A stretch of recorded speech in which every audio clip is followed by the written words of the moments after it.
Gente, desculpa, minha bateria acabou e aí eu tive que esperar o celular carregar para conseguir terminar o vídeo. Enfim, eu tinha parado nos tipos de CME e aí eu tinha falado da CME centralizada, que vai garantir maior segurança, onde todo o processo, desde a limpeza das sujidades até a esterilização desse produto e armazenagem, vai ser efetuado de forma controlada e no mesmo local. Em relação à classificação dos artigos, não críticos vão ser aqueles artigos que vão entrar em contato com a pele íntegra. Os semicríticos, eles vão entrar em contato com a pele não íntegra ou mucosas íntegras. Os críticos, eles vão penetrar na pele, em mucosas, tecidos subepiteliais, que no caso são os instrumentos cirúrgicos e etc.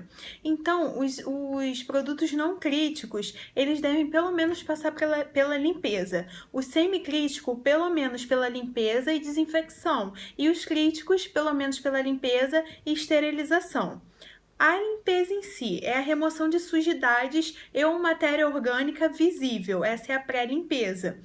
E a limpeza vai ser a remoção de sujidades orgânicas ou inorgânicas, remoção da carga microbiana presente nos produtos para a saúde utilizando água, detergentes, produtos acessórios de limpeza, por meio de ação mecânica, que pode ser manual ou automatizada, atuando em superfícies internas e externas, de forma a tornar aquele produto seguro para manuseio e preparo para desinfecção ou esterilização.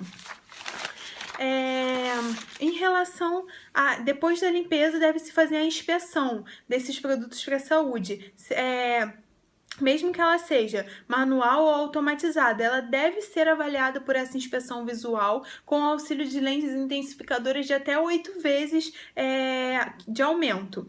E aí tem a limpeza manual e a limpeza automatizada, como eu já falei, isso também tem no resuminho e também vai ser falado para vocês, também tem no SOBEC, também vão ter isso no seminário de vocês.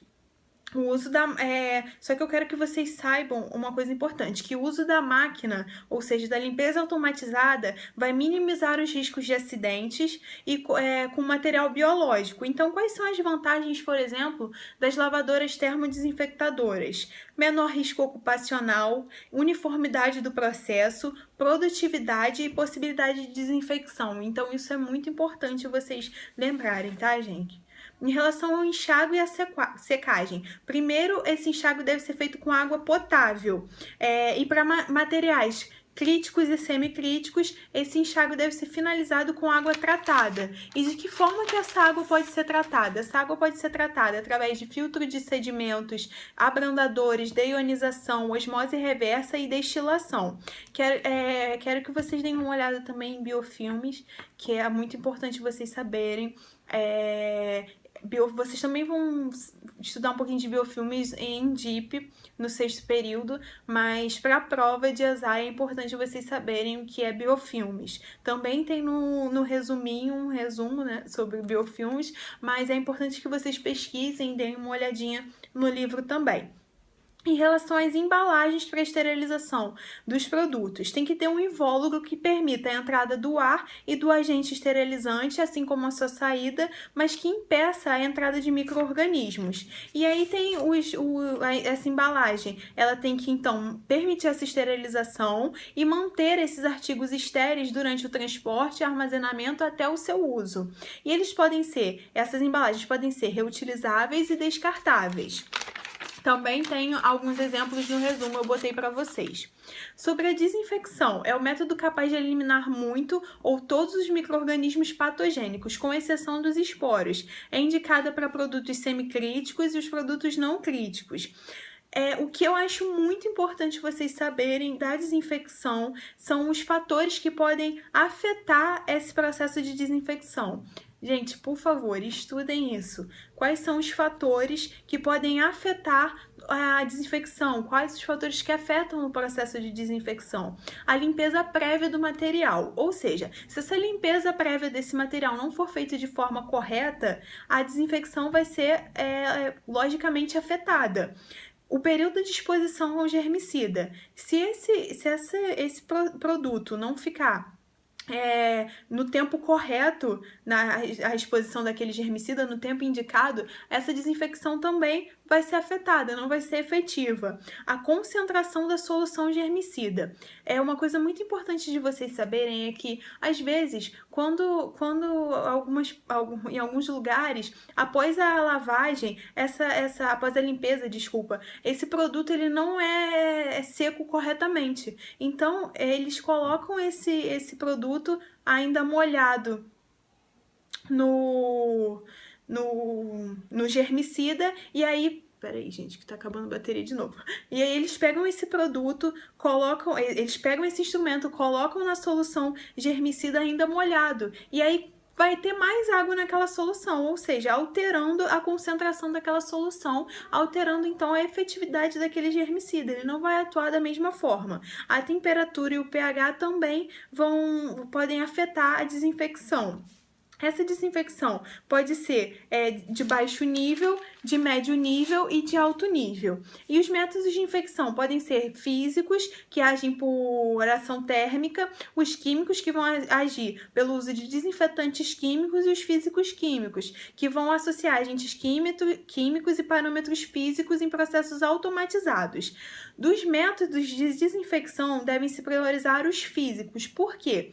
Porque eles são automatizados, permitem a monitoração dos parâmetros e da reprodutividade do processo e minimiza a ocorrência de falhas humanas, além de não oferecer risco decorrentes de resíduos químicos e tudo mais para os pacientes, para os profissionais e para o meio ambiente. É muito importante isso em relação a não oferecer risco aos pacientes, risco aos profissionais e risco ao meio ambiente.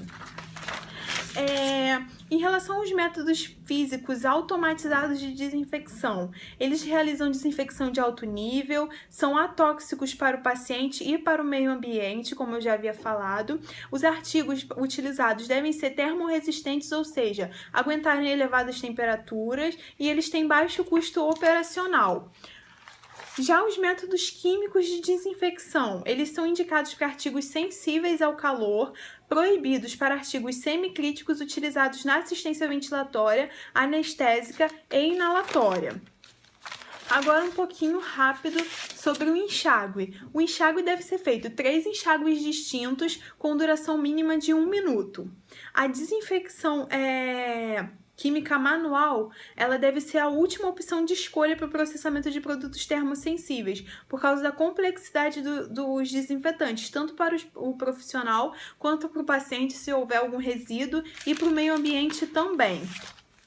Aí tem a desinfecção química automatizada, que tem alguns relatos sobre surtos de infecção e colonização relacionados a possíveis falhas nesses equipamentos. Por isso é muito importante também que vejam se esses equipamentos eles estão funcionando de forma correta. Então, a manutenção preventiva é muito importante. A esterilização. Os métodos de esterilização são por agentes físico-químicos para artigos sensíveis ao calor e agentes físicos de esterilização para artigos resistentes ao calor. E regras para armazenamento. As regras para armazenamento são muito importantes também, para que a integridade desse material seja garantido. E quais são elas? Limite de tráfego de pessoas naquele local, a temperatura tem que estar entre 18 a 22 graus Celsius, as prateleiras têm que ser abertas, não pode ser em armário, por exemplo, o local tem que ser longe de água, janelas, portas, tubulações, a manipulação tem que ser mínima e cuidadosa e deve ser feita a limpeza diária e periódica. Então, sobre central de material e esterilização é isso. Tem um resumo no site, já falei para vocês. Me mandem perguntas, gente. Qualquer dúvida que vocês tiverem. Se vocês não me encontrarem pela escola, pode mandar um e-mail. O e-mail tá no site, Gmail. É só vocês mandarem, eu respondo rapidinho. Já tá conectado no meu celular. Por favor, não deixe de mandar. Eu vou tentar já colocar algumas perguntas esse final de semana para vocês estudarem para a prova. Mas eu já sei que a Nath Aires, que é monitora de centro cirúrgico, já passou algumas questões para vocês. Então façam, gente, façam questões do que é concurso, que as questões de ESAI caem questões de concurso, e vocês aprendem muito exercitando também. Então é isso, beijos, obrigada, tchau.